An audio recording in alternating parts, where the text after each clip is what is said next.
Pour ne rien rater de nos programmes, n'oubliez pas de vous abonner à nos deux chaînes YouTube, le Média TV et le Média 24/7, et d'activer la cloche.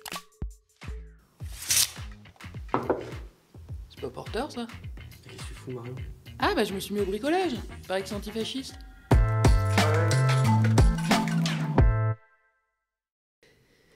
Bonjour et bienvenue dans le récap. Nous sommes le mercredi 19 novembre et l'extrême droite française enfourche une nouvelle fois son destrier de foire pour entrer en croisade. Cette fois, le rôle du démon revient à Leroy Merlin, l'enseigne bien connue de bricolage, qui a eu le toupet de couper le robinet publicitaire à Frontières, la feuille de chou coqueluche des fachos. Il n'en fallait pas davantage pour que les chevaliers autoproclamés poussent leurs cris de vierger effarouchés en brandissant leur épée en plastique. Alors la mèche a été allumée par un tweet ce lundi 17 novembre signé Sleeping Giants. Le collectif, toujours prompt à pointer les annonceurs qui financent parfois malgré eux la fachosphère, a encore fait mouche. Leur objectif affiché est de couper l'oxygène publicitaire aux sites qui vivent de la haine. Autant dire qu'ils ont visé juste avec Frontières. Sur X, Sleeping Giants a interpellé l'enseigne en ces termes. Votre pub Leroy Merlin apparaît sur le site abject Frontières, obnubilé par l'immigration, qui vend du merch avec le slogan xénophobe du FN-RN et de génération identitaire, et qui est accusé de diffamer des ONG de défense des droits humains. Est-ce OK? Un message très vite relayé et qui n'a pas tardé à obtenir une réponse de la célèbre enseigne de magasins. Bonjour, votre alerte a été bien prise en compte. Le site mentionné a été immédiatement ajouté à notre liste de blocage publicitaire. Nous ne cautionnons en aucun cas les propos tenus sur cette plateforme, ni les messages qu'on a pu y voir relayés. Une décision qui a déclenché immédiatement les foudres de Frontières, et notamment de son fondateur, Éric Tegner. Il y a une liberté de la presse, on n'a pas à se mêler à cela. Encore une fois, pour ceux qui diraient oui, mais c'est la liberté de cette société de choisir où elle met la publicité, c'est faux. C'est-à-dire qu'on est sur une régie publicitaire.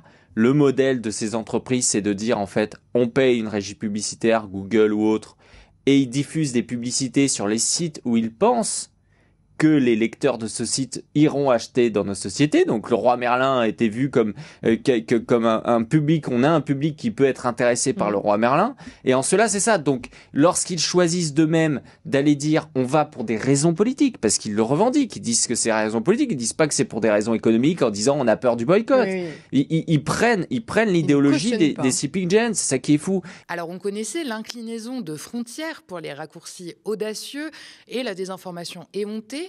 Mais qualifier la décision publicitaire de Leroy Merlin d'atteinte à la liberté de la presse, c'est quand même un exploit. Alors rien n'empêche Éric Tegner et sa clique de continuer à publier leur contenu pseudo-journalistique d'extrême droite. En revanche, Leroy Merlin a tout à fait le droit de refuser d'y être associé et de les financer par sa publicité. C'est aussi simple que ça et ça n'atteint pas à la liberté de la presse. Vous pensez pourtant plus attaché à la liberté des entreprises privées, monsieur Tegner.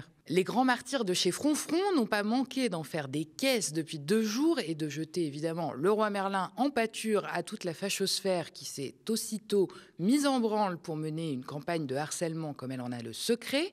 Et comme toujours, les élus RN et associés n'ont pas tardé à voler au secours de leur organe de propagande favori en reprenant leurs éléments de langage fallacieux. Éric Ciotti a dénoncé une soumission à l'extrême gauche. Laurent Jacobelli a quant à lui fustigé une extrême gauche antidémocratique qui voudrait museler tous les médias qui ne suivent pas leur idéologie dangereuse, je cite évidemment. Pour Sarah Knafo, les Sleeping Giants commandent, Leroy Merlin exécute. Le vice-président du RN, Sébastien Chenu, a carrément donné de sa personne en se rendant dans les studios de Frontières pour défendre la veuve et l'opprimé. Pour lui, c'est simple, c'est un combat qui opposerait, je cite, les gauches contre les camps de la liberté.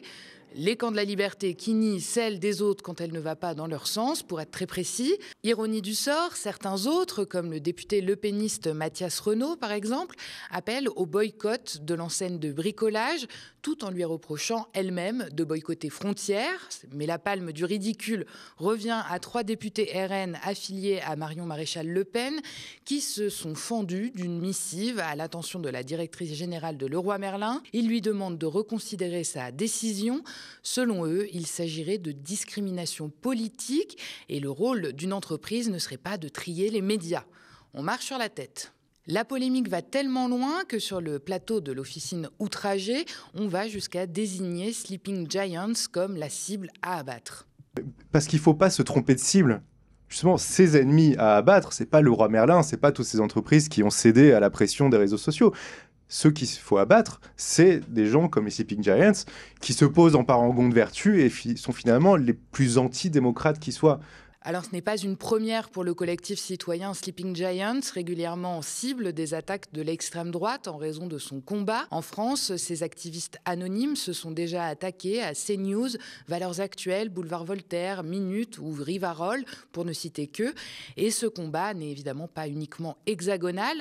L'initiative est née aux États-Unis en 2016, juste après l'élection de Donald Trump. Les fondateurs de Sleeping Giants ont vite réalisé l'ampleur de la prolifération d'informations racistes, sexistes, xénophobes, homophobes et antisémites. Un vrai festival de haine et de fake news qui semblait pousser comme des champignons du jour au lendemain sur Internet. Et en creusant l'origine du financement de ces contenus, notamment par les encarts publicitaires, ils ont découvert que les annonceurs étaient nombreux, depuis de grosses entreprises comme des petites marques qui versent des millions à ces sites. Et étonnamment, presque aucun d'entre eux n'en était informé. Ces annonceurs sont en réalité victimes de la publicité programmatique, un maillage opaque qui place les annonces selon le consommateur et pas selon le site. Alors, fort de ce constat, Sleeping Giants a commencé à secouer les annonceurs pour leur signaler leur présence sur ce type de site internet et ça a fonctionné et c'est comme ça que Sleeping Giants s'est démultiplié un peu partout dans le monde. La version française du collectif a quant à elle vu le jour en 2017 et elle revendique sur son site plus de 2000 annonceurs ayant retiré leur publicité d'un ou plusieurs médias hexagonaux problématiques. L'idée est simple, informer les marques de leur présence, les pousser à réfléchir et les amener à prendre leurs responsabilités face à leur rôle dans le financement du discours de haine, explique un membre du collectif aux Échos. Face aux critiques prétendant que Sleeping Giants violerait la liberté d'expression en s'attaquant aux recettes publicitaires des médias, les activistes rappellent qu'ils ne prônent jamais le boycott et se contentent d'interroger les annonceurs. Nous défendons la tolérance, le respect d'autrui, la fraternité. Certains médias défendent des thèses contraires à ces valeurs. Nous pensons que les marques peuvent y être sensibles, ajoute-t-il, comme un petit rappel à l'ordre à ceux qui continuent à financer l'indéfendable. Alors cette énième polémique médiatique montée de toutes pièces par un pseudo-média accro au buzz et aux fake news en dit long sur les contradictions flagrantes de l'extrême droite. D'un côté, elle se drape en défenseur de la liberté et de la presse, enfin uniquement lorsque celle-ci lui sert la soupe. De l'autre, elle réclame qu'une entreprise privée finance sans broncher des sites qui répandent la haine et la désinformation, quitte à voir leur image de marque entachée. Elle hurle au boycott et à la discrimination politique tout en accusant Leroy Merlin de boycotter elle-même. Elle invoque les camps de la liberté tout en niant celle des autres dès qu'elle ne sert pas ses intérêts. Bref, un festival de contorsion intellectuelle qui frise une fois encore le grotesque. Et pendant que l'extrême droite s'agite, Sleeping Giants continue son travail de fourmi, simple et efficace, en informant les marques pour contrer les aléas de la publicité programmatique et couper le robinet à financement de la haine en ligne. Et pour reprendre le slogan de Leroy Merlin, on peut tout construire ensemble, même l'avenir. Le Salon mondial de la sûreté et de la sécurité intérieure des États, Milipol, a ouvert ses portes au parc des expositions de Villepinte. L'événement, qui réunit cette année près de 1100 exposants venus du monde entier, accueille également une quarantaine d'entreprises israéliennes. Alors que le génocide est toujours en cours sur le territoire palestinien, la présence de ces entreprises a été décriée par de nombreux collectifs. Le chef de l'État, Emmanuel Macron, a malgré tout autorisé l'ensemble des entreprises israéliennes qui le souhaitent à exposer, en justifiant cette décision par l'entrée en vigueur du cessez-le-feu du 10 octobre dernier. Lundi soir, mes collègues de l'émission Toujours debout ont reçu le chercheur en sciences sociales Pierre Douillard-Lefebvre et l'ont questionné sur la présence de ces entreprises. On l'écoute. Tous les 2 ans, il y a des entreprises israéliennes qui sont présentes. Cette année, il y a 38 entreprises israéliennes qui auront un stand à Milipol. Initialement, 8 entreprises israéliennes parmi les 38, c'est-à-dire que toutes les entreprises israéliennes n'étaient pas annulées cette année. Il y en avait 8 qui étaient potentiellement menacées de ne pas avoir de stand. Pourquoi ? Parce qu'elles sont directement impliqués dans la colonisation de la Cisjordanie illégale et les crimes de masse à Gaza.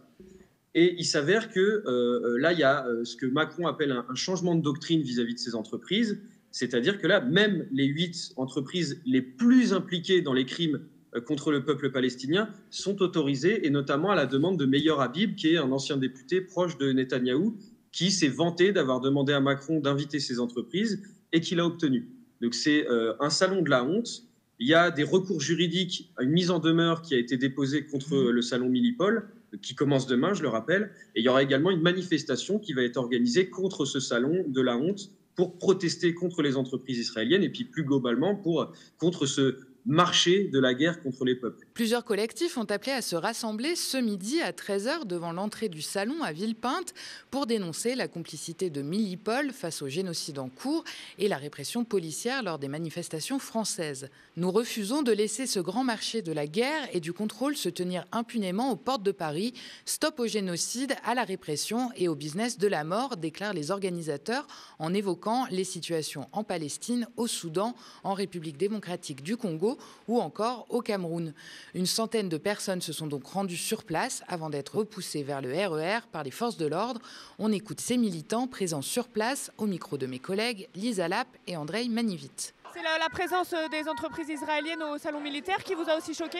C'est la présence israélienne à ce salon, c'est la présence des entreprises des Émirats arabes unis, c'est la présence de KNDS qui arme les forces rapides au Soudan. Donc effectivement, il y a tous les vendeurs qui sont là-dedans, répriment les peuples, les surveillent, les maltraitent, les torturent, etc.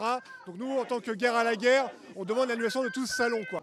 On est là aujourd'hui pour en venir, pour qu'on dise les gens, nous les Soudanais, nous sommes là, on est ici, qu'on manifeste, qu'on dise arrête d'enlever les armes. Parce que pourquoi? Parce que moi, personnellement, j'ai perdu beaucoup de personnes dans ma famille. Au ville d'Al-Fashir, il y a quelques jours, j'ai perdu vraiment quasiment toute ma famille. Pourquoi? Je demande pourquoi. Aujourd'hui, on sait qu'au moins 38 entreprises israéliennes sont présentes. Il faut savoir que c'est des entreprises qui sont complices du génocide dans la bande de Gaza. Je pense notamment à Elbit System, l'entreprise militaire Elbit System, qui est utilisée à 80% par Israël aujourd'hui dans la bande de Gaza. Ce sont des complicités avec des crimes de guerre, des crimes contre l'humanité. Et c'est pourquoi aujourd'hui la campagne BDS est présente, parce qu'aujourd'hui c'est une complicité avec le génocide. Et c'est important d'appeler un embargo militaire contre Israël. Là, il y a la police qui est en train de nous repousser en dehors du périmètre du salon Milipol, le salon mondial de la répression et de la guerre faite au peuple, alors qu'on a une autorisation de rassemblement qui a été autorisée par cette même police, quoi. Donc c'est un scandale. Aujourd'hui en France, on ne peut même pas manifester démocratiquement pour dénoncer le génocide du peuple palestinien ou le génocide des Soudanais. Ils veulent qu'on manifeste là où on est invisible. Nous, notre but, c'est de dénoncer ce salon, pas de dénoncer l'entreprise qui est en face. Donc oui, on peut manifester, mais à un endroit qui ne sert à rien. Donc en fait, on n'a pas le droit de manifester. Et du côté des participants au salon, par contre, c'est une toute autre ambiance. I guess I'm standing behind Israel. I think it's the right of the Israel companies to have here the exhibitions. And to be honest, I have no understanding for this kind of protest. Because you have to talk with people and you cannot just stand there and shouting and saying they are not allowed to do something. You have to talk in silent and with a cool mind with the people. And that is not what they are doing here. They can do it, okay, but it's a free world. And if enterprises would show their products and they're coming from Israel, I think it's their good right to do so. Hello, do you understand why they protest today? Do you understand or no? No, Why? I don't give a fuck. Do you understand that? You don't give a fuck about what? Genocide or? No, I don't really. Get the fuck out of my face, bitch. Ok. Ambiance. Le salon, quant à lui, fermera ses portes vendredi jusqu'à son retour prévu en 2027. Dans la soirée du lundi 17 novembre, à Lorient, dans le Morbihan, 6 néo-nazis du groupuscule l'orienté La Digue s'en sont pris à des étudiants et des militants de gauche. 9 d'entre eux ont été blessés avec des incapacités temporaires de travail allant d'1 à 6 jours. Les étudiants agressés tentaient de recouvrir un tag d'environ 5 mètres à base de croix celtiques et de références au nationalisme face à l'entrée du campus de l'enceinte de l'université Bretagne Sud. S'ajoutent à ces inscriptions nazies des propos à caractère commentaires transphobes. Le député écologiste de la 5e circonscription du Morbihan, Damien Girard, dénonce une violence sans nom et demande une nouvelle fois la dissolution du groupuscule d'extrême droite. L'élu a également lancé une pétition à ce sujet, recueillant à ce jour 250 signatures. Plusieurs plaintes ont été déposées par les victimes. 3 des présumés coupables ont été interpellés et placés en garde à vue. Un événement qui s'inscrit dans une tendance nationale de radicalisation d'une extrême droite militante qui, depuis plusieurs années, multiplie les apparitions, les démonstrations de force et désormais les passages à l'acte violent. Y aura-t-il un festival international de la bande dessinée à Angoulême en 2026 ? La 53e édition de l'événement annuel devant se tenir en janvier prochain semble pourtant compromise, voire impossible, affirme Libération. Depuis plusieurs mois, auteurs et autrices appellent à son boycott, désormais suivi par les maisons d'édition. Compte tenu de ce mouvement de grande ampleur qu'ils comprennent, les éditeurs estiment que l'édition 2026 ne pourra plus se tenir, a indiqué ce mercredi dans un communiqué le syndicat national de l'édition, le SNE. Depuis la dernière édition, la société 9e Art Plus, qui organise le festival depuis 2007, est vivement critiquée, notamment pour son manque de transparence, sa gestion toxique, ses supposées dérives commerciales et le limogeage d'une salariée après qu'elle a eu porté plainte pour viol. De son côté, la société dément l'annulation de l'édition 2026 dans un communiqué. Elle évoque des informations erronées données par Libération dans son article en ligne. La suite du communiqué exprime l'espérance que les discussions en cours pourront permettre de trouver une solution afin que se tienne l'édition 2026. Et on termine avec l'international et un tournant majeur dans l'affaire de Jeffrey Epstein, ce riche homme d'affaires proche de Donald Trump, accusé d'avoir sexuellement exploité des dizaines d'adolescentes. Hier, le Congrès américain a donné un sérieux coup de poing sur la table. La publication des dossiers d'enquête, jusqu'ici verrouillés, pourrait enfin sortir au grand jour. À la Chambre des représentants, le vote a été écrasant, 427 voix contre 1. Au Sénat, même cadence, les élus ont adopté la proposition de loi à l'unanimité en utilisant une procédure express permettant d'éviter débats et amendements. Une manière d'empêcher tout contournement ou tentative d'enlisement. Le Congrès exige que les documents non classifiés liés aux enquêtes soient rendus publics tout en prévoyant des protections pour les victimes. Tout se joue désormais à la Maison-Blanche. Le texte doit être promulgué par Donald Trump. Merci d'avoir regardé cette nouvelle édition du Récap. N'hésitez pas à nous laisser vos impressions en commentaire si vous nous regardez sur YouTube ou via email si vous nous regardez à la télé. Et souvenez-vous, il y a un petit peu plus d'1 an, le média a été auditionné par l'Arcom pour investir la TNT. Mais plutôt qu'une chaîne libre et indépendante comme la nôtre, l'Arcom a préféré le projet du milliardaire Daniel Kretinsky. Mais aujourd'hui, de nouveaux canaux se libèrent sur la TNT nationale et la TNT francilienne. Alors le média compte bien y candidater, enfin si l'Arcom en décide ainsi. Et comme toujours, nous porterons un projet commun avec nos camarades médias indépendants qui le désirent. Alors si ce projet vous intéresse et que vous voulez nous soutenir, signez et faites signer notre pétition sur tntdesindés.fr. Et n'oubliez pas que l'indépendance a un coût, alors si vous avez envie de nous donner un précieux coup de pouce, n'hésitez pas à vous abonner aux médias ou à faire un don sur notre site internet. Vous pouvez aussi parler de nous autour de vous et nous suivre sur les réseaux sociaux. D'ailleurs, en attendant la TNT, retrouvez-nous sur nos 2 chaînes YouTube, Le Média et Le Média 24/7 pour ne rien rater de nos programmes. Très bonne soirée sur Le Média.